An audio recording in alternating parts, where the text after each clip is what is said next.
basta mga kasaliksik. Sa isang nakakagulat na hakbang, inulunsad ng Ukraine ang isang matapang na paglusob sa loob ng teritoryo ng Russia na nagbigay ng bagong mukha sa digmaang akala ng marami ay kanilang naiintindihan na. Hindi ito biglaang pag-atake. Matagal na itong pinaghahandaan ng Ukraine sa pamamagitan ng serye ng mga maingat na pagsalakay sa kalalimang bahagi ng Russia. Ang mga pag-ataking ito ay hindi basta-basta. Mga eksaktong operasyon kasi ang mga ito na bahagi ng isang masusing plano. Sa bawat pag-atake, hindi lamang sinusuri ng Ukraine ang depensa ng Russia, kundi ipinapakita rin sa mundo ang mga kahinaan ni President Putin. Ngayon, sa pagtingin ng mundo, lumilitaw ang tunay na estratehiya ng Ukraine, isang masusing plano upang atakihin ang mga mahahalagang bahagi ng bansang Russia.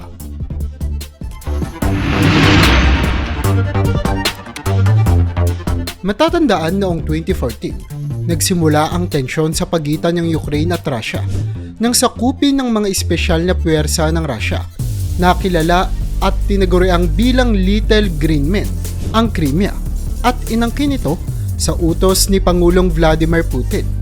Kasabay nito, ang mga puwersang separatista na sinuportahan ng Russia ay sumakop sa ilang bahagi ng Donetsk at Donbas sa silangang Ukraine. Ang sitwasyon ay nagresulta sa isang mababang antas ng labanan. Pero noong Pebrero 2022, nagsagawa ng isang malawakang pag-atake ang hukbong Russia sa natitirang bahagi ng Ukraine na naglalayong sakupin ng Kyiv at pabagsakin ng gobyerno nito. Bagaman mabilis ang paunang paglusob, natigil ito dahil sa mataas na bilang ng mga nasawing sundalo at nawasak na mga kagamitang pandigma. Lumabas na mahina at hindi handa ang hukbo ng Russia sa ganitong uri ng labanan dahil sa mga taon ng kakulangan sa pamumuhunan at katiwalian. Ang tinagurian ngang 3 araw na operasyon ni Putin upang pabagsakin ang gobyerno ng Ukraine ay umabot na ng 3 taon. Sa kabila naman ng ilang tagumpay, bumagal ang pagsulong ng mga Russian at sa ilang lugar ay napaatras pa nga sila. Ang labanan ay umabot na sa puntong wala nang makagalaw sa magkabilang panig. Subalit ang pagkakaroon ng patay na laban ay hindi nangangahulugang tapos na ang digmaan.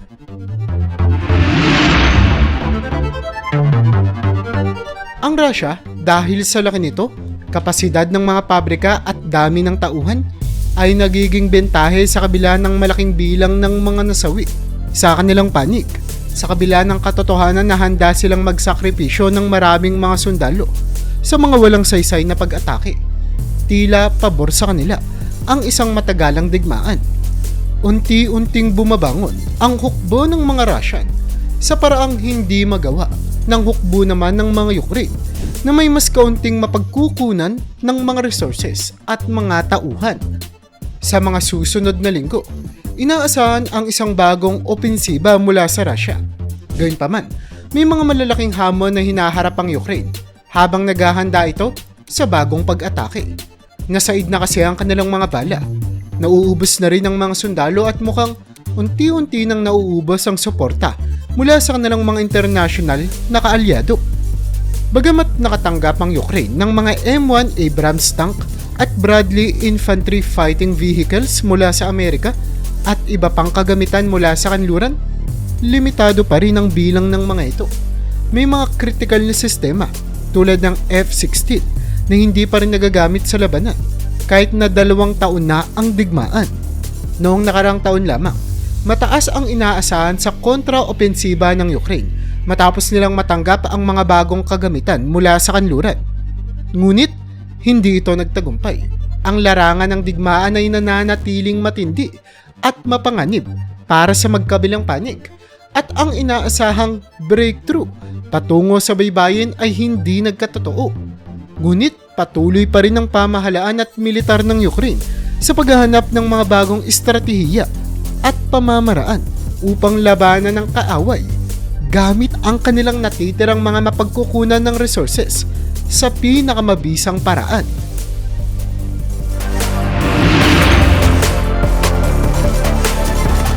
Pero sa gitna ng digmaan sa Ukraine, naging mahalaga ang paggamit ng mga long-range drones para sa mga pag-atake sa teritoryo ng kalaban. Mula pa noong unang digmaang pandaigdig, hinahanap na ng mga commander ang paraan para pigilan ang pagdating ng mga tauhan, kagamitan at iba pang mga resources ng kaaway sa larangan ng digmaan. Isang halimbawa mula sa ikalawang digmaang pandaigdig ay ang pagsisikap ng German submarines na pigilan ng supply mula Amerika at Canada patungong Europa, layuning sirain ng mga supply bago makarating sa front lines. Kaya naman sa kasalukuyang sitwasyon sa Ukraine, ang mga aral na ito sa kasaysayan ay muling ginagamit. Ang Ukrainian military ay gumagamit ng mga makabagong drones tulad ng Turkish TB2 Bayraktar na may kakayahang magdala ng 4 na laser-guided weapons at aabot ang kayang ilipad ng hanggang 300 kilometro.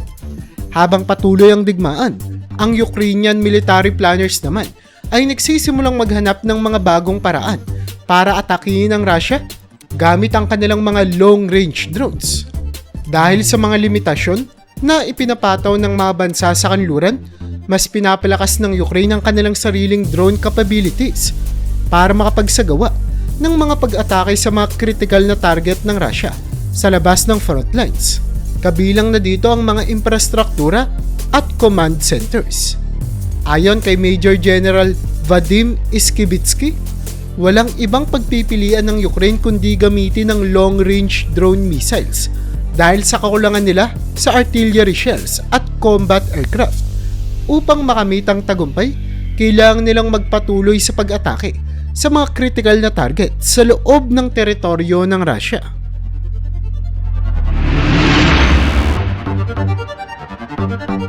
Sa gitna ng nagpapatuloy na hidwaan, nagiging mas agresibo ang Ukrainian Armed Forces sa paggamit ng aerial drones upang maglunsad ng mga pag-atake sa loob ng Russia. Ang mga insidente ng pagsabog at sunog malapit sa border ng Ukraine ay kadalasang may kaugnayan sa artillery, airstrikes at iba pang paraan ng pag-atake. Ngunit habang lumalayo ang mga target papasok sa loob ng Russia, mas malinaw na nakikita ang epekto ng mga drone strikes na ginagawa ng Ukraine. Kaya naman noong Hunyo 22, 2022, isang pagsabog sa isang oil refinery sa Novosibirsk, 150 kilometro mula sa frontline, ang unang naiulat na drone attack sa Russia. Ginamit umano dito ang Mugen 5 drone na may kakayahang magdala ng 25 kg na payload. Dahil limitado ang kapasidad ng mga naunang drones, naging mahalaga ang tamang intelligence at reconnaissance upang matukoy ang mga kahinaan ng target na kanilang nilulusob. Sa mga sumunod na buwan, patuloy ang mga drone strikes sa iba't ibang bahagi ng Russia, kabilang ang mga military air bases, oil refineries, at iba pang estratehikong target na nagpapalakas sa kapabilidad ng militar ng Russia. Ang layunin ng Ukraine ay hindi lamang upang pahinain ang direktang labanan sa frontline, kundi pati na rin upang makuha ang mga mahahalagang pasilidad na nagpapatakbo ng kanilang war machine. Isang makabuluhang pag-atake ay ang nangyari noong May 3, 2023, kung saan dalawang pagsabog ang tumama sa Kremlin na ikinagulat ng marami at nagdulot ng malaking epekto sa moralidad ng Russia. Ang patuloy na pagpapalawak ng kakayahan ng Ukraine na maglungsad ng mga drone strikes ay nagbibigay ng malinaw na mensahe na ito ay hindi ligtas ang Russia sa mga pag-atake at patuloy na lumalakas ang kapasidad ng Ukraine sa ganitong uri ng operasyon.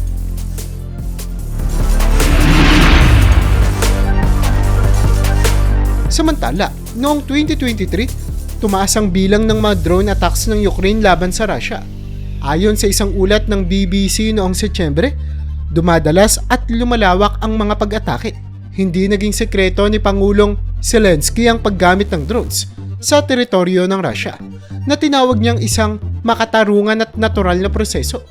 Sa loob ng 9 na buwan, mahigit 190 drone attacks ang naitala sa Russia at sa Kremlin na hawak ng Russia. Patuloy pa rin ang mga pag-atake hanggang ngayon sa 2024, lalo na bago ang halalan sa pagkapangulo ng Russia noong Marso.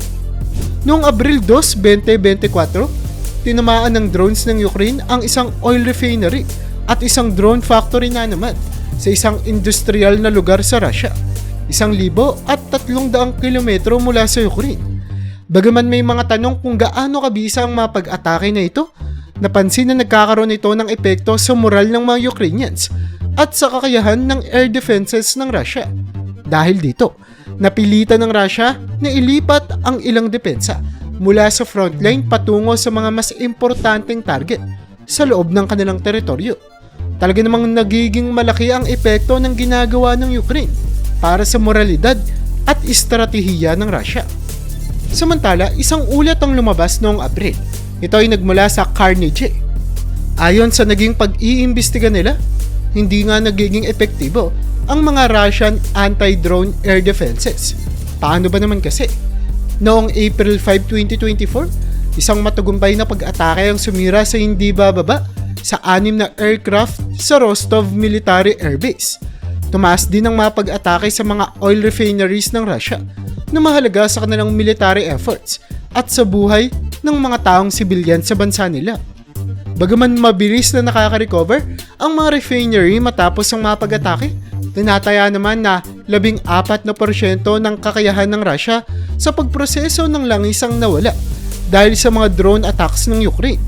Dahil dito, napilitan ng Russia na gumawa ng mahal at pampublikong hakbang para protektahan ang kanilang fuel assets tulad ng pagbaba ng petrol exports at pag-import ng fuel mula sa Belarus at Kazakhstan. Ipinapakita nito na kahit paano, nararamdaman ng Russia ang epekto ng mga drone attacks ng Ukraine.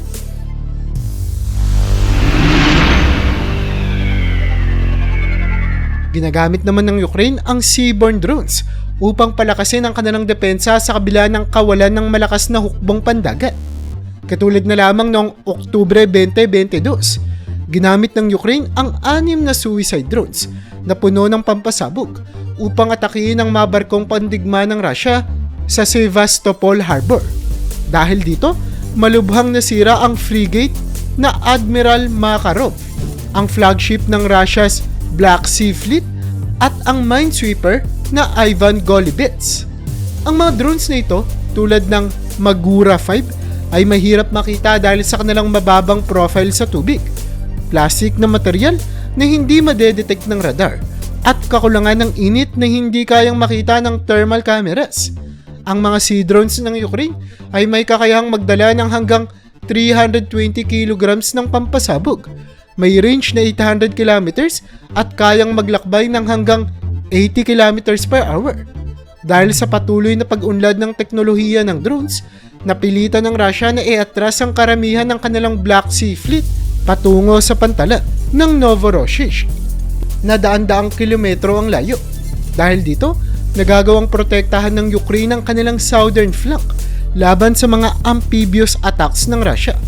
Inilalagay sa panganib ang mga Russian-held Crimea at nagbibigay daan para sa Ukraine na makapag-export ng grain patungong Mediterranean Sea.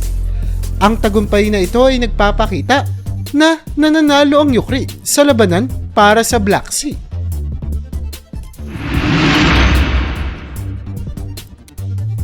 Sa kabila ng limitadong resources, makikita naman natin na nagtatagumpay ang Ukraine sa kanilang estratehiyang militar sa pamamagitan ng malikhain nilang pag-iisip.